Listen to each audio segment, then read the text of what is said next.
80 minute के अंदर 8 देशों पर किया हमला। ईरान ने ऐसा पलटवार किया कि पूरी दुनिया हिल गई। नेतन्याहू के हमले के जवाब में सबसे पहले इजराइल पर हमला, फिर इजराइल के मददगारों पर हमला, जॉर्डन पर हमला, बहरीन में अटैक, यूएई पर भी गिरी ईरान की मिसाइल, कतर पर ईरान का हमला, सऊदी अरब के मिलिट्री बेस पर भी अटैक, इराक में अमेरिकी बेस को भी नहीं बख्शा। ईरान ने जो बोला वो करके दिखा दिया। क्षेत्रीय युद्ध शुरू हो चुका है। ईरान की सेना अब वो सब कर रही है जिसकी वार्निंग ईरान के सुप्रीम लीडर अली खामेनी ने दी थी। ईरान बख्शेगा नहीं, ये मैसेज डोनाल्ड ट्रंप और नेतन्याहू को मिल चुका है। ये मैसेज ईरान ने खाड़ी देशों को भी दे दिया है। इस बार छेड़ा है तो छोड़ेंगे नहीं। अगले 24 घंटे में ईरान और इजराइल के बीच हालात और खराब होने जा रहे हैं। ईरान के रेवोल्यूशनरी गार्ड्स के हाथों में अटैक लॉन्च करने की कमान है और ईरान की टॉप लीडरशिप से अटैक का लगातार ऑर्डर मिल रहा है। अब इजराइल और उसके साथी अरब देशों पर हर घंटे हमले का टाइम टेबल तैयार कर लिया गया है और बहुत जल्द ईरान फिर से इन देशों पर हमला करेगा। यही डर डोनाल्ड ट्रंप को सताया जा रहा है।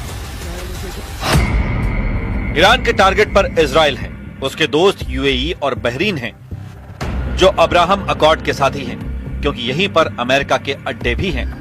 ईरान के टारगेट पर सऊदी अरब और कुवैत में अमेरिकी अड्डे हैं। कतर का अड्डा भी ईरान के टारगेट पर है। जॉर्डन को तो बहुत बड़ी सजा दे रहा है ईरान। ईरान ने 80 मिनट के अंदर 8 देशों पर हमला करके बता दिया है कि उसका पलटवार ऐसा होगा कि अमेरिका और इजराइल पानी नहीं मांगेगा। ईरान ने इजराइल और अमेरिका को हराने के लिए जो पलटवार ऑपरेशन शुरू किया है उसका नाम रखा गया है ऑपरेशन सीज ऑफ खैबर, यानी खैबर पर कब्जा। यहाँ खैबर के मायने इजराइल से है। 628 ईस्वी यानी 7वीं सदी में आज के सऊदी अरब में खैबर नाम की जगह पर पैगंबर मोहम्मद और वहां के योद्धा मरहब में जंग हुई थी। इस जंग में पैगंबर मोहम्मद के दामाद और इस्लाम में चौथे खलीफा अली ने मरहब को मार डाला था और इस तरह खैबर का युद्ध जीत लिया गया था। ईरान से युद्ध पूरे पश्चिम एशिया में जंग की वजह बनेगा। इसका ऐलान ईरान के सर्वोच्च नेता अली खामेनी ने पहले ही कर दिया था और फिर आज की तस्वीरों ने बता दिया कि वार्निंग में कोई कमी नहीं की गई। अलबत्ते इन रो हम America bedunenge agar in dafe jangi ro bendazan in jang ke mantiqi khwar। सबसे पहला हमला इजराइल में हुआ। ईरान की मिसाइलों ने तेल अवीव और हाइफा शहर पर धमाका किया। चकाचौंध वाले यूएई में सायरन बजा और धमाका हुआ। अबू धाबी में अमेरिकी अड्डा ईरान का टारगेट बना। कतर पर हमला हुआ। यहाँ अमेरिका के अल उदैद मिलिट्री बेस पर ईरान की मिसाइल गिरी। पूरे दोहा में सायरन बज रहा है। बहरीन के मनामा में अमेरिकी नौसेना के अड्डे पर हमला हुआ। यहाँ अमेरिका की 5वीं फ्लीट का मुख्यालय है। कुवैत में अमेरिका के अड्डों पर ईरान की मिसाइल गिरी है, यानी ईरान हर लोकेशन पर मिसाइल बरसा रहा है। सऊदी अरब में प्रिंस सुल्तान एयरबेस ईरान के टारगेट पर रहा। रियाद में भी सायरन बज रहा है।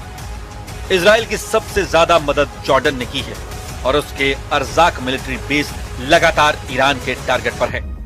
इराक में अमेरिकी अड्डों को ईरान ने निशाना बनाया है, यानी रेवोल्यूशनरी गार्ड्स को जो ऑर्डर मिला उसको लगातार पूरा किया जा रहा है।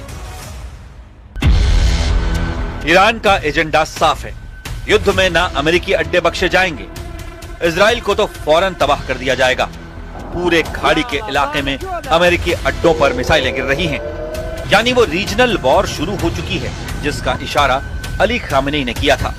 यूएई, कतर, सऊदी अरब, इराक, कुवैत, जॉर्डन, बहरीन और ओमान, हर जगह अमेरिकी अड्डे ईरान के टारगेट पर हैं।